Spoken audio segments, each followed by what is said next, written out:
Boa tarde, prezados. Meu nome é Luciano Arifia Monzini. Eu sou aluno do mestrado interdisciplinar em Energia e Sustentabilidade da UNILA e o meu trabalho é o projeto e desenvolvimento de um sistema termosolar didático do tipo calha parabólica para análise de desempenho de diferentes fluidos e condições de trabalho, Open Source. Esse trabalho foi executado com a orientação do professor Dr. Gustavo Adolfo Roncero Rivas, da coorientação do Dr. Oswaldo Ideio Ando Júnior e, para a banca avaliadora, foram convidados o Dr. Adriano da Silva Marques, o Dr. Diego da Cunha Malagueta e o Dr. Valfrido Alonso Pi. É iniciada a apresentação desse trabalho com a apresentação do sumário, composto pela introdução, objetivos e resultados, metodologia, referencial teórico, resultado esperado, montagem mecânica estrutural, instrumentação, desempenho da bancada e considerações parciais e resultados esperados, além de um cronograma final. Introdução. Com o crescente aumento na demanda de energia e com a necessidade de novas fontes que sejam menos poluentes e mais sustentáveis, é necessária a mudança da nossa matriz energética. Para isso, uma das alternativas para a solução deste problema tem-se as tecnologias solares térmicas concentradas, ou heliotérmicas, como as torres solares e os discos parabólicos. No entanto, o objeto desses estudos são os CSCPs, ou coletores solares de calha parabólica. Os coletores solares são uma tecnologia bem desenvolvida, economicamente viável. No entanto, soluções que busquem a redução do custo de implementação desses dispositivos e melhora na eficiência e disponibilidade deles são alvos de diversos estudos. Assim, esse trabalho se propõe a construção de uma bancada didática baseada em um coletor solar de calha parabólica para ensaio de diferentes fluidos em diferentes condições de trabalho, e que a tecnologia utilizada ao desenvolvimento seja de baixo custo e de acesso gratuito. Os objetivos desse trabalho são, inicialmente como objetivo geral, projetar e desenvolver um sistema termosolar didático, móvel de baixo custo, baseado em um coletor solar de carga parabólica, que seja capaz de analisar diferentes fluidos de transporte, que opere em diferentes condições e que seja de baixo custo e acesso gratuito.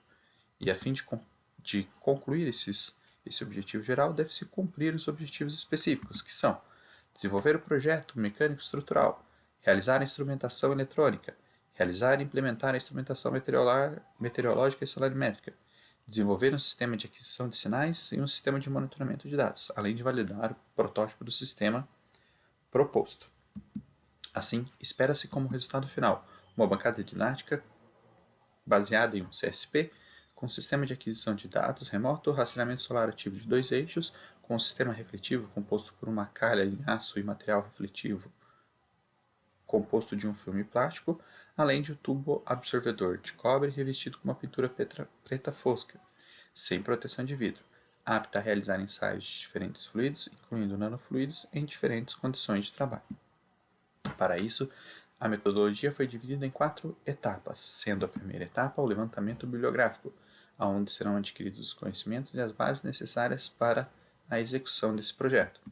A segunda etapa é o projeto mecânico estrutural e a instrumentação eletrônica. A terceira etapa é a montagem estrutural e a montagem elétrica e hidráulica do sistema. E por fim, a quarta etapa é a instrumentação meteorológica e os ensaios funcionais, concluindo assim o trabalho. Para o referencial teórico, foi utilizado o método de Ordinato, que consiste em 9 etapas, sendo a primeira etapa a obtenção ou a determinação da intenção da pesquisa, ou seja, a problemática a ser solucionada. A segunda etapa trata-se de uma pesquisa preliminar em diferentes bases de dados com combinações de palavras-chave aleatórias relacionadas ao tema. A terceira etapa é a delimitação das melhores combinações de palavras-chave e a escolha das bases de dados que serão utilizadas para a coleta dos artigos. Nessa etapa, constrói-se uma tabela com o resumo dos artigos, com o número dos artigos selecionados em função de cada conjunto de palavras-chave utilizado. Para este trabalho foram utilizadas 3 combinações de palavras-chave em 2 diferentes bases de dados, que resultaram no total de 6.359 artigos. Vale ressaltar que esses artigos, para serem analisados, é necessária a utilização da quarta etapa, que é a organização. A organização pode ser feita com um gerenciador de referências ou uma tabela. O importante dessa etapa é que seja possível localizar os artigos duplicados e que possa ser organizado de uma forma que seja possível, que seja fácil a leitura do título e a leitura do resumo desse artigo. Porque na quinta etapa tem-se a etapa de filtragem inicial dos artigos. Nessa etapa é necessária então a leitura do título e do resumo do artigo. Nessa etapa serão eliminados artigos não relacionados à problemática e também aqueles artigos que você não considere relevante, mesmo com um alinhamento, mesmo que estejam alinhados com a sua problemática. O importante nessa etapa também é que você, como autor da pesquisa ou como pesquisador, atribua uma nota a esses artigos, baseada apenas na leitura do título e do resumo. Essa nota ela varia de 0 a 10. A sexta etapa é a obtenção das métricas dos artigos restantes. A obtenção das métricas se limitam ao número total de citações e ao fator de impacto do artigo. Esses dados são necessários para o cálculo do valor em ordinato, que é feito na sétima etapa. O cálculo do valor em ordinato se refere a uma métrica utilizada para classificar um artigo em função da sua relevância. Essa relevância é calculada em função do número de citações, ano de publicação e fator de impacto, além, logicamente, da nota atribuída pelo pesquisador. O que vale ressaltar é que a forma utilizada prioriza o número de citações e a nota aplicada pelo pesquisador. Então, você deve ser muito criterioso na aplicação das notas a fim de evitar distorções na aplicação do método. A oitava etapa é a obtenção, por assim dizer, do artigo completo. Você, na terceira e quarta etapa, você tinha apenas o resumo do artigo. Aqui você precisa do artigo completo. Essa etapa normalmente é efetuada junto com a aquisição das métricas.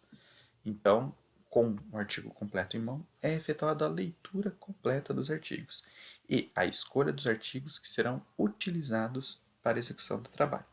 Assim, no final desse processo, para a execução desse projeto, restaram-se apenas 20 artigos. Desses 20 artigos, 4 artigos eu irei apresentá-los para vocês, que estão relacionados a essa dissertação. O primeiro dele é a respeito de um coletor solar de calha parabólica que tem como características o suporte da calha em alumínio e o material, o refletor utilizado foi uma chapa de aço inoxidável. Como outra característica, ele está utilizando um tubo evacuado de 2 fases, semelhantes aos tubos utilizados em coletores tubulares planos. Ele chama-se tubo de 2 fases, pois dentro do tubo circula um fluido de trabalho que, por efeito de termosifão, vai até um trocador ou boiler, onde tem-se o fluido de uso que é aquecido. Então, ele tem dois fluidos, o de trabalho e o de uso. Ele utilizou como fluido de trabalho nanofluidos para melhora da eficiência e comparou o custo de produção desse coletor com o custo de obtenção ou de compra de coletores comerciais. Ele se mostrou uma alternativa de baixo custo e de uma boa eficiência. O segundo artigo que eu trago é onde o autor Sagad utilizou para a fabricação desse coletor solar de calha parabólica a parábola em fibra de vidro, revestida de papel alumínio, e comparou tubos expostos, sem a proteção do envelope de vidro, com tubos protegidos de vidros. E, além disso, ele utilizou apenas água deionizada para circulação e o elemento refletor utilizado foi folhas de papel alumínio. A vantagem das folhas de papel alumínio é que elas possuem um baixo custo, porém, como desvantagem, tem-se a baixa eficiência. O terceiro artigo que eu trago é sobre técnicas de modelagem, onde o autor comparou uma planta de CSP experimental com diferentes métodos de modelagem matemática. O O primeiro modelo analisado, descrito em azul, é um modelo unidimensional, aonde que é feito apenas um balanço de energia entre a entrada e saída do tubo absorvedor. Então, as barras azuis claras correspondem a esse modelo. O modelo 2 é um modelo por seção, aonde que ele é semelhante ao primeiro, porém é efetuada uma discretização do tubo coletor em N segmentos, e cada segmento é calculado individualmente, aonde assim é possível aplicar um equilíbrio de energia térmica unidimensional, tendo-se o valor da energia ao longo do tubo, porém não radialmente ao tubo. Para esse modelo, deve-se utilizar-se algum sistema de cálculo automatizado, como MATLAB ou ES. E, por fim, o modelo CFD, de dinâmica de fluidos computacional. Esse modelo é mais completo. Ele disponibiliza, além da distribuição de calor longitudinal e radial do tubo, também a distribuição dentro do fluido de transporte. O autor comparou a eficiência dos métodos em 5 diferentes condições, sendo a condição ideal do funcionamento do sistema a condição 3, e a condição 1 e 2 condições de vazões elevadas, e as condições 4 e 5 de temperaturas de entrada mais elevadas. Vale ressaltar que os erros em relação ao experimental dos modelos analisados ficou menor do que 1% para ambos. O que se tem de aprendizado com esse artigo é que, mesmo um modelo simples unidimensional é capaz de prever o desempenho ou a eficiência de um coletor com um erro bastante pequeno, desde que você tenha um modelo bem alinhado com o experimental. Simulação em CFD de CSPs com a utilização de nanofluidos. Esse é o quarto e último artigo que eu trago. Nesse artigo, o autor comparou um fluido de base em diferentes regimes de escoamento, de Reynolds no caso.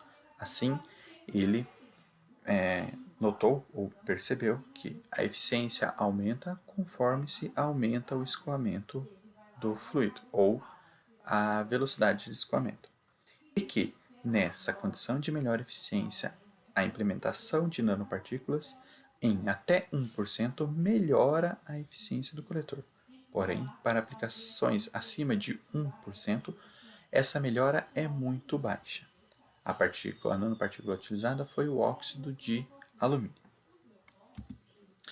Por fim, para terminar a revisão bibliográfica, temos um portfólio de patentes. O portfólio foi feito utilizando-se apenas de uma única base de dados, a base do INPI, Instituto Nacional de Propriedade Industrial, onde foram utilizadas 2 combinações de palavras-chave, resultando no total de 29 patentes, sendo apenas 4 delas aproveitadas para o trabalho.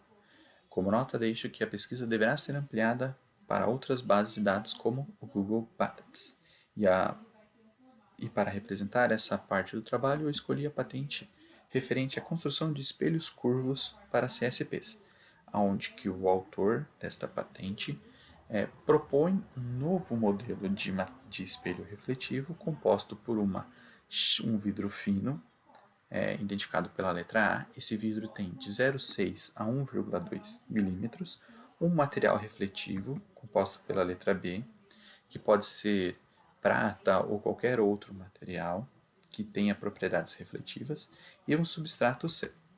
A vantagem, segundo o autor, é que o vidro, por ser fino, e a aplicação do material refletivo pode ser efetuada de maneira contínua e em uma base plana, não sendo necessário pré-curvar esse vidro no formato parabólico final, sendo que o vidro só deverá ser pré-curvado para o momento que ele for colado ou aplicado sobre o substrato C.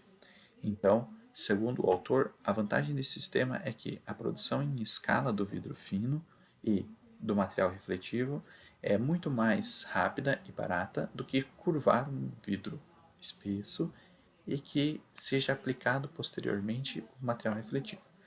Então, essas seriam as vantagens desse sistema. E como resultado, então, tem-se o projeto do coletor solar de carga parabólica, iniciando pela base principal, onde serão onde foram colocados todos os componentes necessários para a montagem do coletor, seguindo pelo vale parabólico, pelo atuador de altitude e o atuador azimutal. Essa primeira etapa ela foi chamada como montagem mecânica, onde os componentes mecânicos e estruturais foram montados. A segunda etapa é a montagem do circuito hidráulico, composto pela válvula controladora de fluxo, tubo absorvedor, reservatório e a bomba de circulação. Essa etapa é a etapa de montagem do circuito hidráulico. E a terceira etapa é a etapa de instrumentação, ou montagem eletrônica, onde foi montado o sensor de posicionamento celular, os sensores de temperatura, o sensor de fluxo, além do sistema de aquisição e monitoramento de dados e, posteriormente, a instrumentação meteorológica e solarimétrica. E, por fim, para concluir o resultado, temos então a geometria do coletor. A geometria do coletor tem-se que algumas considerações iniciais foram aplicadas para a execução da parábola. Primeiro, que a abertura da calha parabólica deveria ser de no máximo 110 centímetros, que o comprimento da calha seria de até 2 metros e que a distância focal seria de no máximo 16 centímetros, e que o tubo absorvedor teria 42 milímetros de diâmetro. A distância focal escolhida foi baixa para se conseguir fatores de concentrações menores e assim ângulos de aceitação menores, o que facilita o rastreamento posterior. Dimensionamento e resultados. Assim, então, com essas premissas iniciais, foram estabelecidas algumas relações e determinadas algumas características desse coletor. A área de abertura do coletor ficou em 2,2 metros quadrados, o fator de concentração geométrica em 8,34. O ângulo de abertura ficou em aproximadamente 120 graus e o comprimento da curva da parábola é igual a 140 centímetros. E, por fim, temos a análise ou a determinação analítica desse coletor, do seu desempenho óptico e térmico. Para isso, algumas considerações também foram feitas, como reflatância da superfície, fator de absorção do tubo, ângulo de incidência, CP da água e estimado uma radiação solar direta. E assim foram calculados a eficiência óptica, a energia útil e a eficiência térmica. Vale lembrar que essas equações foram aplicadas segundo Calogero e Duffy e Beckman. Agora sim, temos a montagem do nosso sistema. A montagem começou pelo vale parabólico. O vale parabólico ele foi construído utilizando-se de um molde de EPS cortado em uma máquina CNC. E posteriormente esse molde foi utilizado para a marcação e o corte de chapas de compensado no formato parabólico. Essas chapas foram fixadas com a ajuda de cantoneiras à base estrutural. Posteriormente, então, essa base com as calhas, com suportes de compensado, receberam o tubo absorvedor, que é composto de um tubo de cobre de 42 mm com revestimento em tinta preta fosca e sem cobertura de vidro. A superfície refletiva é composta de uma chapa de aço aplicada sobre as chapas de compensado em formato parabólico. Ela foi colada nessas chapas e para o material refletivo foi utilizado um filme plástico de alta refletividade. Concluindo a montagem, tem-se o circuito hidráulico, composto por uma bomba, um sensor de fluxo, uma válvula controladora de fluxo e um reservatório. Para a instrumentação eletrônica, iniciou-se com o sistema de rastreador solar, responsável por acompanhar o movimento aparente do Sol, sendo ele azimutal e de altitude. O rastreador solar é composto por uma cruz onde em sua base estão fixados 4 LDRs. Essa cruz pode ser dividida em 4 setores, norte, sul, leste e oeste. Isso é importante para a determinação futura do algoritmo. O algoritmo aplicado dentro do nosso controlador, que no caso é um Arduino, executa a seguinte operação. Ele mede o valor de tensão dos 4 sensores. E, nesse exemplo que eu estarei dando, eu estou demonstrando o funcionamento azimutal, quer dizer, o movimento de leste a oeste da calha. ele mede o valor de tensão. Se a tensão dos sensores localizados no lado oeste do sensor de posicionamento solar, em relação aos sensores localizados do lado oeste do sensor, se há diferença na medição de tensão desses valores, ele vai fazer o movimento da carga. Se não houver, ele vai entender que o coletor está alinhado com o Sol e que não é necessário nenhum movimento. Quando ele nota que há essa diferença, ele tem um valor de tolerância, logicamente, para essa diferença, e se esse valor for maior do que a tolerância, ele vai analisar. Se o valor for positivo, quer dizer, maior do que zero, ele vai mover o motor em um sentido. Se o valor for negativo, ele vai mover em outro sentido. Isso ocorre porque ele faz uma diferença entre os valores do sensor de leste e oeste. Assim, se os valores de oeste estiverem maiores do que o de leste, ele vai ter que mover o coletor para leste. Se os valores de leste estiverem maiores do que os de oeste, ele vai ter que mover os valores de leste. E assim por diante. Esse princípio é aplicado também no atuador de altitude. Já para mover os motores foi utilizado um módulo de relés. Esse módulo de relés, cada par de relés movimenta um motor, sendo o motor 1 o de controle de altitude e o motor 2 o azimutal. Instrumentação para aquisição de sinais. Os dados coletados pelos dois sensores de temperatura, entrada e saída, mais os dados coletados pelo sensor de vazão e os dados presentes em um RTC, ou Real Time Clock, que indica as datas e horas exatas, são processados dentro de um Arduino, aonde que ele faz um resumo dessas informações e grava elas de tempo em tempo em um cartão de memória. Assim, é possível coletar as informações de entrada e saída, de temperatura, dados da vazão e dados exatos de hora para a análise futura do desempenho do coletor. Ensaio preliminar.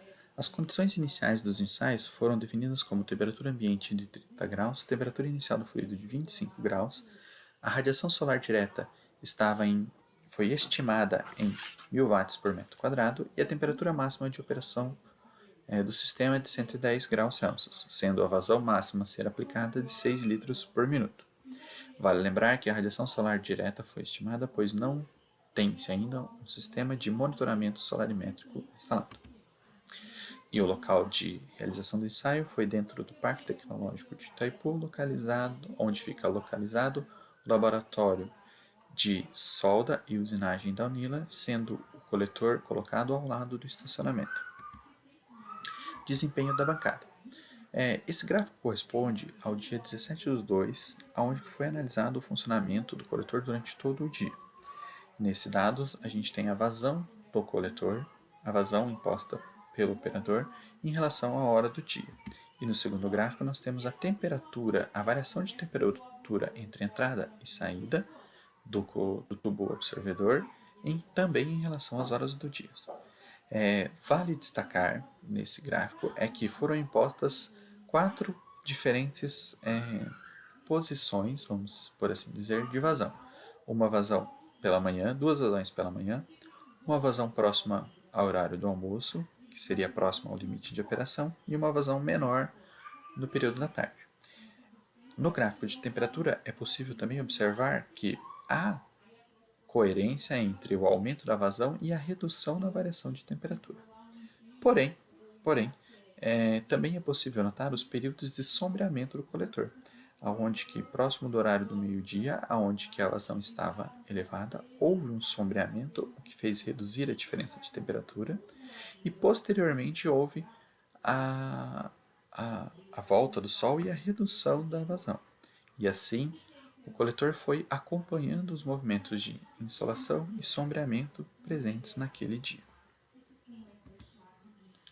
Análise dos resultados parciais obtidos. Quando se faz a comparação entre o modelo analítico proposto e o modelo experimental proposto, nota-se um erro de aproximadamente 27%. na potência útil e de 26% na eficiência térmica do CSP. Esse erro pode ser explicado porque o parâmetro experimental ou o parâmetro analítico de eficiência ótica está muito superior à eficiência ótica real do equipamento. E isso faz com que o modelo analítico acaba não sendo tão preciso quanto deveria. Assim, deve-se rever o modelo analítico para melhores valores ou valores mais precisos. Por fim, temos uma comparação entre o coletor proposto e dois coletores já apresentados nesse trabalho.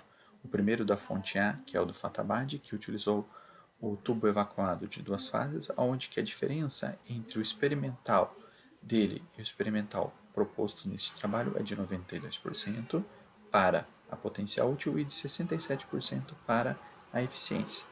Esse se deve ao fato de que ele está utilizando um tubo coletor evacuado com proteção de vidro. Então, pode-se notar um aumento expressivo na eficiência do coletor devido a esse fato, além de que a sua superfície refletiva utilizada é composta de uma chapa de aço inoxidável também deve ter uma eficiência ótica melhor do que a apresentada neste trabalho. A segunda fonte, já a fonte B, é o Sagad, que utilizou o coletor solar revestido com folhas de papel alumínio. Esse autor já teve valores mais aproximados com o desse experimento, onde uma potência teve um erro de apenas 8,8 quando comparado a esse experimento e na eficiência de 2,14. Isso se deve ao fato principalmente de que o coletor proposto por ele não tinha proteção de vidro e tinha um filme refletivo de baixa eficiência. Assim, nota-se que os dois coletores possuem características semelhantes e podem ser comparados até entre si. Análise resultados parciais obtidos. Assim, com base nos dados e nos autores apresentados, pode-se deduzir que a superfície refletiva do coletor deve ser aprimorada a fim de limitar ou melhorar as perdas ópticas, e que a implementação do envelope de vidro pode reduzir significativamente as perdas térmicas, melhorando a eficiência global do coletor. Então, o objeto de análise e melhora futura está localizado na superfície refletiva e no envelope de vidro do coletor. Por fim, deve-se também ter valores ou dados solarimétricos mais precisos para a análise analítica. Como não tem-se ainda a implementação meteorológica e solarimétricas com os dados de temperatura ambiente real, dados de velocidade do vento e radiação solar direta, há uma subestimação ou uma superestimação do valor analítico, da parcela analítica. E por fim temos apresentando o cronograma, aonde a pesquisa e levantamento bibliográfico, o desenvolvimento do projeto mecânico, a montagem do CSP e parcialmente os ensaios estão realizados, faltando ainda os ensaios funcionais, ensaios com possíveis danos fluidos e a implementação e instrumentação meteorológica e solarimétrica.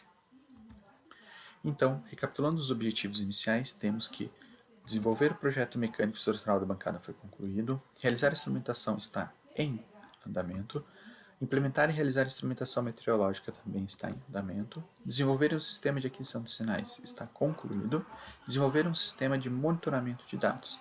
Esse sistema ainda está em construção e, por fim, validar o protótipo do sistema proposto. Vale lembrar que a instrumentação eletrônica ainda não está concluída devido à falta do sistema de monitoramento de dados. Muito obrigado a todos pela atenção. Tenham todos uma boa tarde.